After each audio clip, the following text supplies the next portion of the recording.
स्वागत है आप सभी दर्शकों का। आप देख रहे हैं न्यूज 18। आपके साथ मैं हूं कंचन डोगरा और पहाड़ की खबरों में आई सबसे पहले आपको बताते हैं आज की बड़ी खबर जो कि देहरादून से है, जहां पर मंत्री प्रेमचंद अग्रवाल के इस्तीफे का मामला सामने आया, जिस पर राजभवन ने प्रेमचंद अग्रवाल का इस्तीफा मंजूर कर लिया है। तो अपने पद से इस्तीफा दे दिया है प्रेमचंद अग्रवाल ने कल सीएम धामी को अपना इस्तीफा सौंपा था। अब प्रेमचंद अग्रवाल के इस्तीफे के बाद कैबिनेट में खाली सीटों की संख्या 5 हो गई है। सोर्सेस की माने तो आज दिल्ली दौरे पर सीएम धामी जा सकते हैं। सीएम के दिल्ली दौरे पर विधायकों की नजर रहने वाली है। ये बड़ी जानकारी आपको दे रहे हैं। बढ़ते दबाव के चलते, बढ़ते प्रदर्शन के चलते यहाँ पर प्रेमचंद अग्रवाल, जो कि अब पूर्व वित्त मंत्री कहलाएंगे क्योंकि इनका इस्तीफा स्वीकार कर लिया गया है। प्रेमचंद अग्रवाल ने इस्तीफा दिया, राजभवन ने भी मंजूर कर लिया है इस्तीफा प्रेमचंद अग्रवाल का। अब मंत्री पद से प्रेमचंद्र का ये इस्तीफा स्वीकार होते ही पद खाली हो चुका है। ये बड़ी जानकारी आपको दे रहे हैं। विवादित बयान के चलते, पहाड़ियों पर विवादित बयान देने के चलते उनकी चारों तरफ निंदा की जा रही थी और उनको लगातार घेरते हुए कांग्रेस पार्टी उनके इस्तीफे की मांग कर रही थी। अब इस्तीफा दे दिया है प्रेमचंद अग्रवाल ने, इस्तीफा उनका स्वीकार भी कर लिया है। लेकिन इस पर एक बड़ी जानकारी ये है कि मुख्यमंत्री पुष्कर सिंह धामी दिल्ली के दौरे पर रह सकते हैं। कल सीएम धामी से प्रेमचंद अग्रवाल ने जो मुलाकात की, उस दौरान की तस्वीरें आपको दिखा रहे हैं। तो उत्तराखंड की राजनीति में इस तरफ आप देखेंगे कि लगातार सरगर्मियां बढ़ी हुई हैं। चुनाव में बम्पर जीत के बाद चारों तरफ से उत्तराखंड की सरकार की जो तारीफ हो रही थी, उसमें प्रेमचंद अग्रवाल का एक बयान पार्टी को जो धूमिल कर रहा था, पार्टी की छवि को खराब करने की जो कोशिश कर रहा था, उसमें एक कदम आगे बढ़ाते हुए प्रेमचंद अग्रवाल ने इस्तीफा दे दिया है।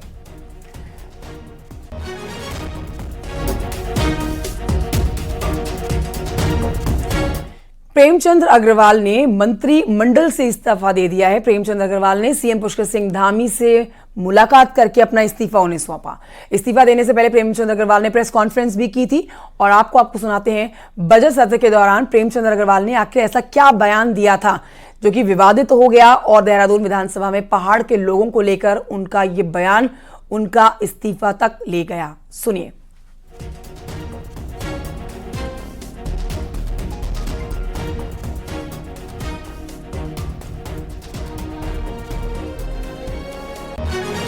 तो कल इस्तीफा देने से पहले मीडिया से भी बात की और लगातार आप देख रहे थे कि सदन में इस बयान को देने के बाद जब विपक्ष ने उनके ऊपर हमला बोला हुआ था, तो जहां भी वो जाते थे वहां पर उनसे जब प्रश्न किया जाता था तो वो अपने कही गई बात को, अपने कहे गए शब्दों को वापस लेकर माफी मांगते थे।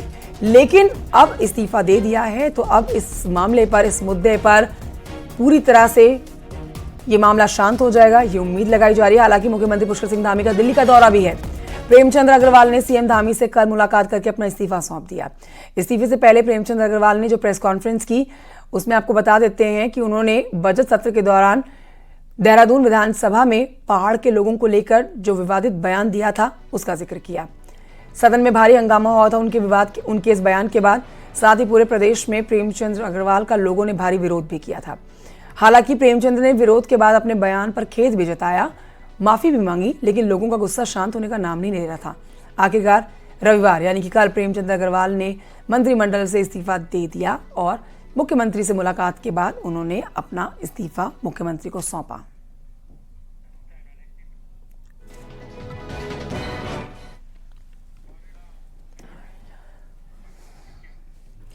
चलिए आपको सुनाते हैं प्रेमचंद अग्रवाल का वो बयान जिसके बाद इस्तीफा देना पड़ गया उन्हें। माननीय अध्यक्ष जी, मैं इसका आप ये विषय हो जाएगा बाद में, पहले इसी में बात हो जाए। मतलब कोई बात है क्या? मतलब पहाड़ी देश से क्या ये उत्तराखंड किसी पहाड़ के लोगों के लिए बना जो, और पहाड़ में है कौन? कोई मध्य प्रदेश से आया, कोई राजस्थान से आया, कोई कहीं से आया। बात है माननीय अध्यक्ष जी, मैं इसका आप ये विषय हो जाएगा बाद में, पहले इसी में बात हो जाए। मतलब कोई बात है क्या? मतलब पहाड़ी देश से क्या ये उत्तराखंड किसी पहाड़ के लोगों के लिए बना जो, और पहाड़ में है कौन? कोई मध्य प्रदेश से आया, कोई राजस्थान से आया, कोई कहीं से आया। बात है माननीय अध्यक्ष जी, मैं इसका आप ये विषय हो जाएगा बाद में, पहले इसी में बात हो जाए। मतलब कोई बात है क्या? मतलब पहाड़ी देश से क्या ये उत्तराखंड किसी पहाड़ के,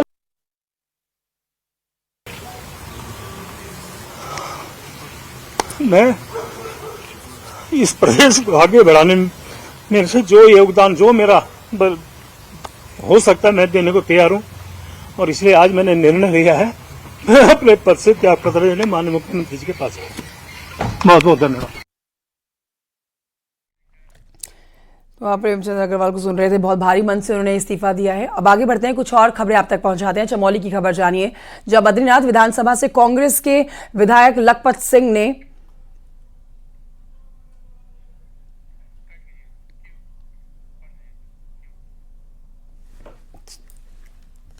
चमोली में बद्रीनाथ विधानसभा से कांग्रेस के विधायक लखपत सिंह ने प्रेमचंद अग्रवाल के इस्तीफे के बाद अपनी प्रतिक्रिया दी है। उन्होंने कहा है कि ये केवल उत्तराखंड का नहीं बल्कि चारों धाम और देवभूमि का अपमान था।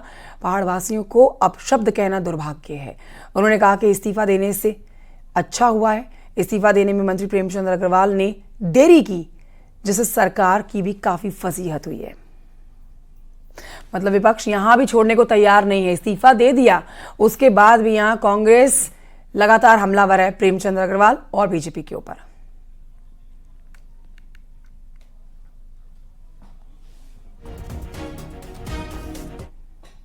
जो माननीय मंत्री जी ने पहाड़ के लोगों को जो अशब्द कहा था, वो अशब्द केवल पहाड़ के व्यक्तियों के लिए नहीं, ये चार धाम का अपमान था, ये देव संस्कृति का अपमान था। उस अपमान को लेकर के तमाम जनमानस में पूर्व फौजी से लेकर बुद्धिजीवियों से लेकर मीडिया के वर्ग ने जो समर्थन दिया, उसके लिए मैं बहुत बहुत धन्यवाद देना चाहता हूं। और मैं ये ज़रूर कह सकता हूं कि सरकार ने इस मामले में जो इतनी देर की है, मंत्री जी का इस्तीफा लेने में जो इतनी देर की है, वो कहीं ना कहीं सरकार की मंशा पे प्रश्न चिन्ह खड़े होते हैं। हमारे साथ हमारे सहयोगी सुनील नप्रभात मौजूद है देहरादून से। सीधे रुख करेंगे सुनील नप्रभात की तरफ और जानकारी लेंगे। सुनील नप्रभात, आखिरकार पहाड़ में चल क्या रहा है? प्रेमचंद अग्रवाल ने इस्तीफा कल दे दिया, इस्तीफा स्वीकार कर लिया गया, अब वो मंत्री भी नहीं है, लेकिन कांग्रेस अब भी हमलावर है उनके ऊपर। आप इस मामले पर पूरा अपडेट दीजिए। इस्तीफा स्वीकार होने के बाद मुख्यमंत्री पुष्कर सिंह धामी दिल्ली की तरफ कूच करने वाले हैं, लेकिन विपक्ष कांग्रेस यहां पर अब भी सरकार को कोसे जा रहा है। आखिर विपक्ष की मंशा क्या है? देखिए कंचन, बजट सेशन के बाद जो विवाद शुरू हुआ पहाड़ और मैदान को लेकर, विवादित बयान को लेकर, उसका पटाक्षेप हम कह सकते हैं कि एक तरह से मंत्री प्रेमचंद अग्रवाल के रिजाइन के साथ हो गया है। लेकिन जिस तरह से विपक्ष अभी भी लगातार ये बात कह रहा है, तो अब अगले टारगेट पर विपक्ष के बीजेपी के प्रदेश अध्यक्ष महेंद्र भट्ट और स्पीकर ऋतु भूषण खंडूरी भी विपक्ष के टारगेट पर हैं। विपक्ष के नेताओं का कहना है कि दोनों नेताओं को अपने अपने बयानों के लिए माफी मांगनी चाहिए। स्पीकर पर आरोप है कि वो सदन में उन्होंने केवल विपक्ष के विधायक को डांट डपट कर बैठा दिया, लेकिन मंत्री जब बोलते रहे तो उन्होंने कुछ नहीं बोला। ये लगातार विपक्ष का कहना है और विपक्ष कह रहा है कि स्पीकर को इसके लिए जनता से सार्वजनिक रूप से माफी मांगनी चाहिए। वहीं बीजेपी के प्रदेश अध्यक्ष महेंद्र भट्ट ने पिछले दिनों एक बयान में कहा था कि गैरसैंण में पहाड़ मैदान की बात के विरोध को लेकर जो लोग आंदोलन कर रहे हैं, उनका कहना था कि इसमें बहुत सारे सड़क छाप नेता हैं जो 2027 को देखते हुए लगातार ऐसे मुद्दों की तलाश में हैं। तो अब विपक्ष का अगला टारगेट महेंद्र भट्ट और स्पीकर ऋतु खंडूरी है। लेकिन जिस तरह से इस पूरे मामले में बवाल मचा, बीजेपी ने समझा जनता की नब्ज, प्रदेश की नब्ज की प्रदेश क्या चाहता है, तो उसकी परिणति ये हुई कि मंत्री प्रेमचंद अग्रवाल से रिजाइन ले लिया गया। अब अगला जो स्टेप शुरू होता है, सबकी नजर अब कैबिनेट विस्तार पर है, क्योंकि कैबिनेट की करीब 5 सीटें पूरी तरह से खाली हो चुकी हैं। अब केवल इसको लेकर लोगों की नजर है। आज मुख्यमंत्री पुष्कर सिंह धामी दोपहर बाद दिल्ली रवाना हो सकते हैं। कल भी मंत्री प्रेमचंद अग्रवाल के रिजाइन के बाद देहरादून से और दिल्ली तक लगातार बैठकों का दौर जारी रहा। दिल्ली में बीजेपी के प्रदेश अध्यक्ष महेंद्र भट्ट मौजूद थे, महामंत्री संगठन अजय कुमार मौजूद थे। रात करीब 12 बजे तक मीटिंगों का दौर चलता रहा। आज मुख्यमंत्री पुष्कर सिंह धामी दिल्ली जा सकते हैं और उनके दिल्ली दौरे का अनुमान लगाया जा रहा है कि वो कैबिनेट विस्तार को लेकर हरी झंडी वहां से उनको मिल सकती है और जल्द ही इसी हफ्ते किसी भी समय कैबिनेट विस्तार आपको राज्य में देखने को मिल सकता है। और इसके साथ साथ बीजेपी में लंबे समय से दायित्वधारियों की सूची भी लटकी हुई है। सरकार में विभिन्न निगम बोर्डों में जो दायित्व देने होते हैं पार्टी कार्यकर्ताओं को, उनका नंबर भी इसके साथ लग सकता है। जी, शुक्रिया आपका सुनील नप्रभात, इस खबर पर सारी जानकारी देने के लिए। नजर बनाए रखिएगा आप। अपने दर्शकों को आप बताते हैं कि उत्तराखंड के वित्त मंत्री प्रेमचंद अग्रवाल ने भले ही मंत्रिमंडल से इस्तीफा दे दिया हो, लेकिन कांग्रेस अभी भी हमलावर है, जिस पर हमारे सहयोगी भी जानकारी दे रहे थे। कांग्रेस का कहना है कि इस पूरे मामले में बीजेपी के प्रदेश अध्यक्ष महेंद्र भट्ट ने प्रेमचंद अग्रवाल का समर्थन किया, इसीलिए महेंद्र भट्ट को प्रदेश की जनता से माफी मांगनी चाहिए और जब तक महेंद्र भट्ट माफी नहीं मांगते तब तक आंदोलन जारी रहेगा।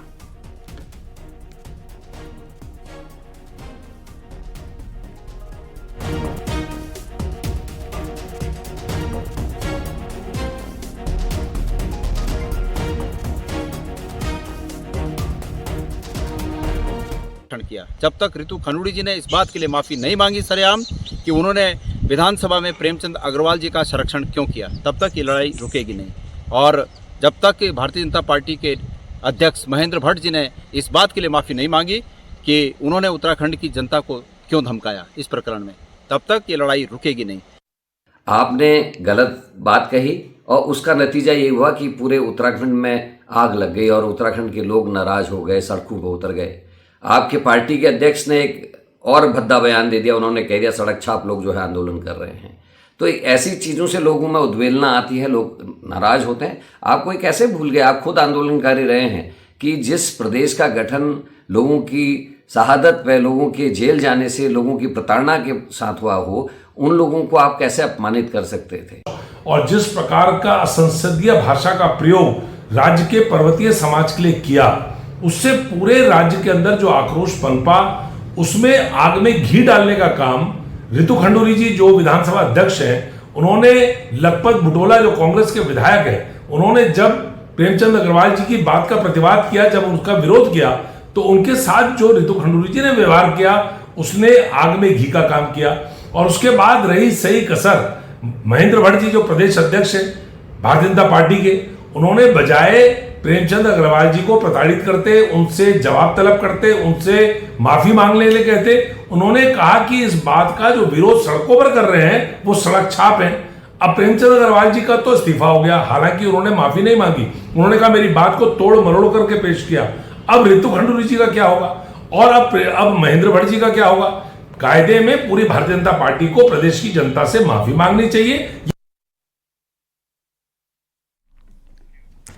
बढ़ते हैं आगे, आपको बताते हैं कि 7 मार्च को गैरसैंण में प्रेमचंद अग्रवाल को लेकर एक आंदोलन हुआ था, जिसमें महेंद्र भट्ट ने आंदोलन कर रहे लोगों को सड़क छाप नेता कहा था, जिस पर भी कांग्रेस महेंद्र भट्ट पर हमलावर है। तो आइए आपको महेंद्र भट्ट का वो बयान सुनाते हैं जिससे वो विवादों में आ रखे हैं। इसका चुनाव आने वाला है, सड़क छाप अनेकों नेता किसी न किसी विषय को लेकर अब आंदोलन की रूपरेखा तैयार कर रहे हैं। और सबसे दुख इस बात का कि व्यक्तिवादी राजनीति का केंद्र कल गैरसैंण बनाया है। विकास के किसी विषय को लेकर अगर गैरसैंण का आंदोलन होता है तो मैं कहता हूँ हाँ, विपक्ष ने एक विषय जनता के सम्मुख लाकर और सरकार को बाध्य किया है, लेकिन मंत्री को हटाओ, मंत्री बनाओ, फलाने ये बोल दिया, पहाड़ मैदान का स्वरूप को खड़ा करने का प्रयास किया गया। इस प्रकार के आंदोलनों को जनता, उत्तराखंड जनता बुद्धिजीवी जनता है, वो समय आने पर उनको जवाब देती है। अगली खबर हरिद्वार से, जहां पर बीएसपी से जुड़ी ये बड़ी खबर आप तक पहुंचा रहे हैं। बीएसपी ने 2027 विधानसभा चुनाव से पहले बड़ा फेरबदल किया है, अपना प्रदेश अध्यक्ष बदल दिया है। शीशपाल चौधरी को हटाकर अब नरेश गौतम को बीएसपी का नया प्रदेश अध्यक्ष बनाया गया है। पहले भी नरेश गौतम प्रदेश अध्यक्ष की कमान संभाल चुके हैं।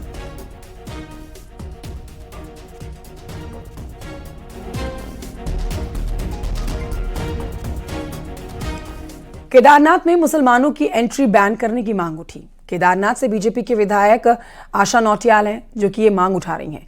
आशा नौटियाल ने कहा है कि पिछले दिनों चारधाम यात्रा को लेकर हुई बैठक में स्थानीय लोगों ने कहा कि कुछ लोग धाम की छवि को धूमिल करने की कोशिश कर रहे हैं। ऐसे में लोगों की एंट्री धाम में बैन होनी चाहिए। क्या वो मांग कर रही है, ये पूरी खबर जानिए इस रिपोर्ट में।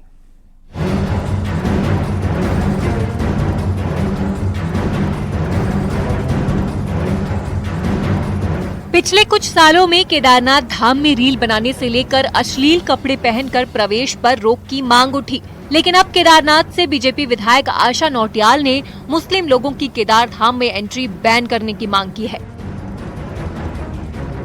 आशा नौटियाल ने कहा कि पिछले दिनों हुई केदार यात्रा को लेकर बैठक में क्षेत्रीय लोगों ने शिकायत की थी कि गैर हिंदू लोग मांस और शराब को धाम में पहुंचा रहे हैं, जिसकी वजह से धाम की छवि खराब हो रही है। ऐसे में गैर हिंदुओं की एंट्री सीधे तौर पर रोकना जरूरी है। कुछ स्थानीय लोगों ने ही ये बात भी उठाई कि वहाँ पे कुछ गैर हिंदू आकर के कुछ ऐसी हरकतें करते हैं जिससे हमारा धाम बदनाम होता है। तो जरूर मैंने ये बात उठाई है कि इस तरह की हरकतें जो भी कर रहा है उस पर प्रतिबंध लगना चाहिए। हमारे केदारनाथ धाम को किसी तरह से भी कोई भी यदि इस तरह से बदनाम कर रहा है तो उसको वहाँ पर प्रतिबंधित होना चाहिए।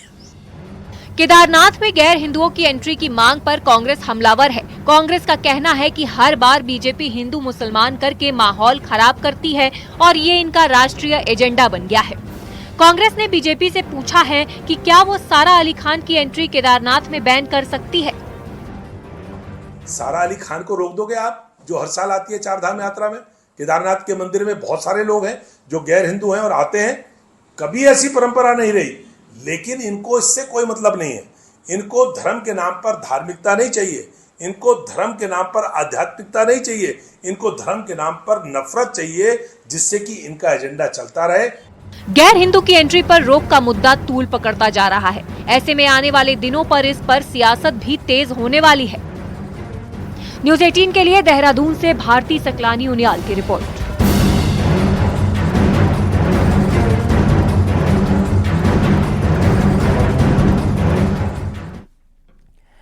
और ये बढ़ते हैं आगे। देहरादून से समय एक बड़ी खबर आ रही है, जहां पर रानी पोखरी इलाके में देर रात रायपुर जन सेवा केंद्र की लूट में शामिल बदमाशों से एनकाउंटर हुआ है, जिसमें पुलिस की फायरिंग से एक बदमाश के पैर में गोली लगी और वो घायल हो गया, जबकि उसका दूसरा साथी मौके का फायदा उठाकर भागने की कोशिश कर रहा था, लेकिन पुलिस ने मौके से उसे भी गिरफ्तार कर लिया।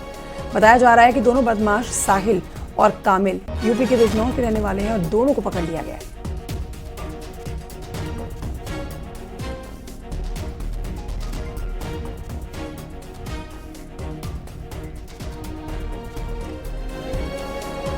खबर जानिए हरिद्वार की, जहां पर देर रात पथरी थाना इलाके के जट बहादुरपुर गांव में दो पक्षों में रंजिश के चलते हिंसक झड़प हुई और फायरिंग हुई, जिसमें एक युवक की मौत हो गई। 3 लोग घायल हुए हैं। घायलों को इलाज के लिए अस्पताल में भर्ती कराया गया है। युवक की मौत के बाद पूरे गांव में तनाव बना हुआ है, इसके लिए पीएसी की तैनाती करनी पड़ गई। पीएसी का कहना है कि फिलहाल गाँव में स्थिति सामान्य है और जो भी लोग इसमें शामिल हैं उन्हें बख्शा नहीं जाएगा। लोगों द्वारा आपस में मारपीट और झगड़े की सूचना थी, जिसमें तत्काल पुलिस जब मौके पर पहुंची तो वहां ग्रामीणों द्वारा कुछ लोगों को हॉस्पिटल भिजवाया गया था। जब हॉस्पिटल में एक व्यक्ति जिसका नाम राजन है, जिसकी डेथ अभी हुई है, और एक व्यक्ति घायल है जो दूसरे पक्ष का जिसका नाम जतिन है। बाकी अभी गाँव में पूरी तरीके से अभी शांति है और हम लोग इसमें जो भी आवश्यक वैधानिक कार्रवाई है वो अमल में लाएंगे।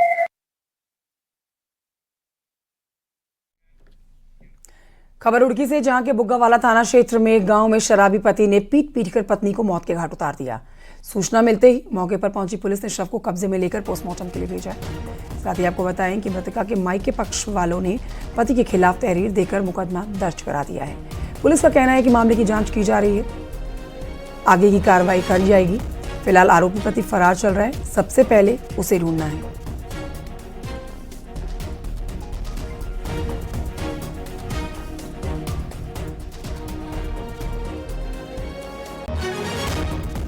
पंद्रजूट गांव में इसराना वाइफ ऑफ इरशाद, ये इसराना जो है रसूलपुर गांव की रहने वाली थी, थाना फतेहपुर जिला सहारनपुर की। तो वर्ष 2021 में इसकी शादी हुई थी इरशाद के साथ में। तो घर वालों ने तहरीर दी कि सब तभी से शादी के बाद से दहेज की मांग करता था, और कल रात में इसने जो है उसके साथ मारपीट की, जिससे उसके सिर में चोट आई है और उसकी डेथ हो गई है। तो तहरीर दी गई हमारे पास, थाने में मुकदमा कायम पंजीकृत करके विवेचना की जा रही है। पिथौरागढ़ पुलिस ने काली नदी के बीच से फंसे हुए एक युवक को सुरक्षित रेस्क्यू किया है। उसका बलुआकोट में नेपाली युवक नदी के बीचों बीच फंस गया था। सूचना मिलने पर पुलिस की टीम आपदा उपकरणों के साथ मौके पर पहुंचती है। जवानों ने रस्सी की मदद से युवक को सुरक्षित निकाला। रेस्क्यू ऑपरेशन के दौरान पुलिस की स्थानीय लोगों के साथ यहां पर बातचीत हुई और स्थानीय लोगों ने भी मदद की पुलिस की, और इसी मदद के साथ ही इन लोगों को रेस्क्यू किया गया।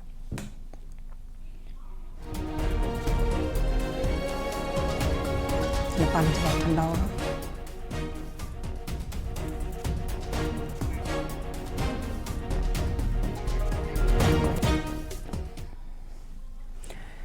मार्च का महीना आधा बीत चुका है, लेकिन पहाड़ों पर बर्फबारी का सिलसिला थमने का नाम नहीं ले रहा है। बद्रीनाथ धाम, हेमकुंड साहिब, फूलों की घाटी में जमकर बर्फबारी हुई, जिसकी वजह से चमोली में कई जगहों पर सड़कें बंद हैं। सड़कों से बर्फ को हटाने का काम जारी है। बर्फबारी के चलते पूरे इलाके में ठंड बढ़ गई है।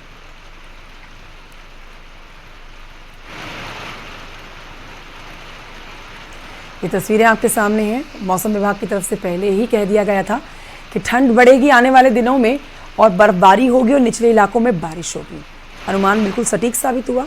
ऊपरी इलाकों में बर्फबारी हो रही है, बर्फ की मोटी चादर देखी जा सकती है और निचले इलाकों में बारिश हो रही है और इसी वजह से अब एक बार फिर से ठंड ने दस्तक दे दी है। बीते कुछ दिनों जहां ठंड लोगों को कम परेशान कर रही थी, तो वहीं अब एक बार फिर ठंड ने लोगों को सिकुड़ने पर मजबूर कर दिया है।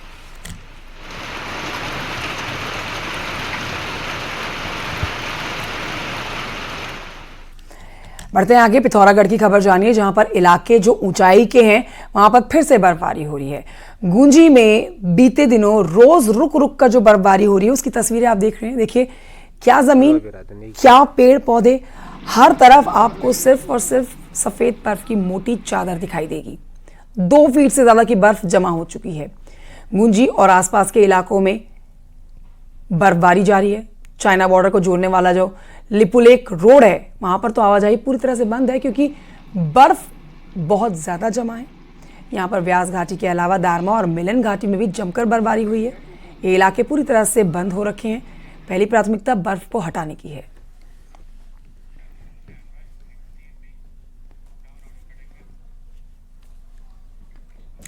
बागेश्वर लिए चलते हैं आपको, जहां पर कल यानी कि रविवार को जमकर बर्फबारी हुई है और बारिश हुई है।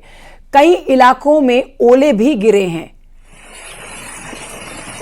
काफली गैर समेत ऊंचाई वाले इलाकों में ओले गिरे हैं।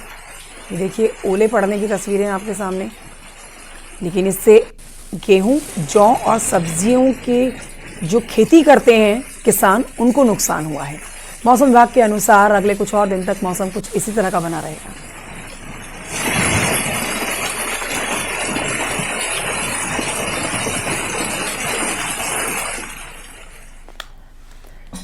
यमकेश्वर के दुगड्डा में आमसौर गांव में जंगली हाथी के उत्पात से ग्रामीण परेशान हैं। गांव में धमक रहे हाथी किसानों की खेती को बर्बाद कर रहे हैं, चाहे वो गेहूं की फसल हो या फिर किसी भी सब्जी की। ये नुकसान पहुंचा रहे हैं हाथी इन फसलों को। गेहूं की फसल को पकने के साथ ही अब इन दिनों गाँव में रोजाना हाथियों का जो झुंड है वो खेतों में जाता है और कई जगह पर हाथियों ने फसलों को रौंद डाला है। एलिफेंट कॉरिडोर से लगे हुए आमसौर गाँव में किसानों को भारी नुकसान हो रहा है और यहाँ हर दिन इसी तरह का नुकसान होता है उनकी खेती को, लेकिन जान का खतरा भी बना रहता है। ग्रामीणों की मांग है कि इलाके में फॉरेस्ट गश्त के साथ ही हाथी सुरक्षा दीवार बनाई जाए।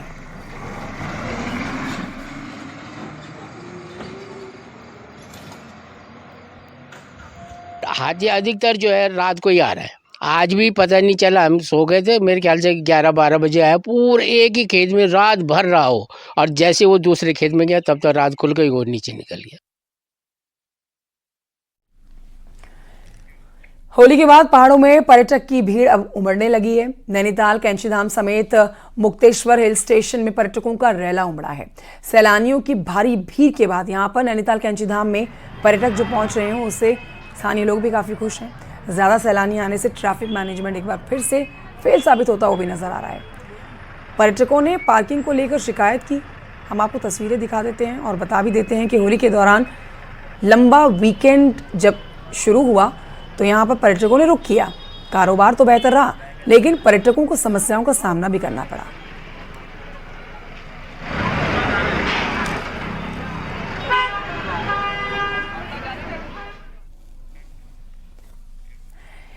रानी पोखरी से ऋषिकेश के बीच में सड़क को 4 लेन में कन्वर्ट करने के लिए हजारों पेड़ काटे जाने का विरोध आंदोलन का रूप लेने लगा है। रविवार को प्रदेश भर से आए हुए सोशल एक्टिविस्ट ने रानी पोखरी पहुंचकर विरोध दर्ज कराया।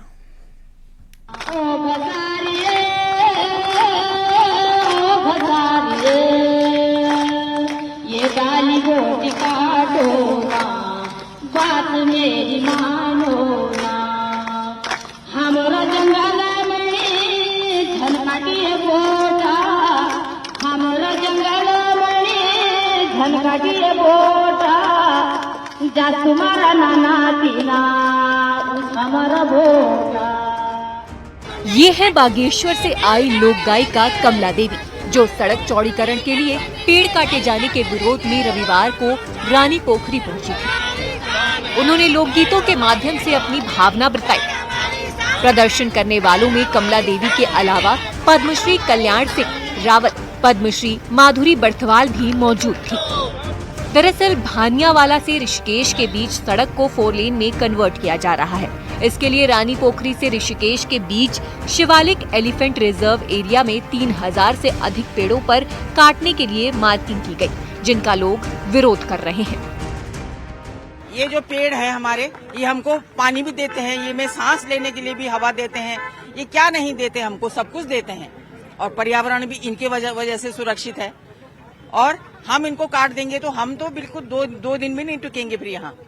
हम अपने लिए खुद खड्डा खोद रहे हैं। दरअसल उत्तराखंड और खासकर देहरादून में पिछले कुछ समय में सड़कों के नाम पर अंधाधुंध पेड़ों का कटान किया गया। इससे पहले दिल्ली देहरादून एक्सप्रेसवे और उसके बाद सहस्त्रधारा रोड चौड़ीकरण के लिए 10,000 से अधिक पेड़ काट दिए गए थे। लोकसभा में एक प्रश्न के जवाब में दिए गए आंकड़ों के मुताबिक हिमालयी राज्यों में उत्तराखंड देश के उन टॉप 10 राज्यों में शामिल है जहां सर्वाधिक forest land non forest activity के लिए ट्रांसफर कर दी गई। 2008 से 2022 के बीच 15 सालों में उत्तराखंड में 14,141 हेक्टेयर फॉरेस्ट लैंड अनुपयोग्य के लिए ट्रांसफर कर दी गई। यानी कि इन 15 सालों में उत्तराखंड में हर रोज 30 बीघा वन भूमि विकास की भेंट चढ़ती रही। इसके विपरीत हिमाचल में इन 15 सालों में मात्र 6,696 हेक्टेयर वन भूमि गैर वानिकी कार्यों के लिए ट्रांसफर की गई।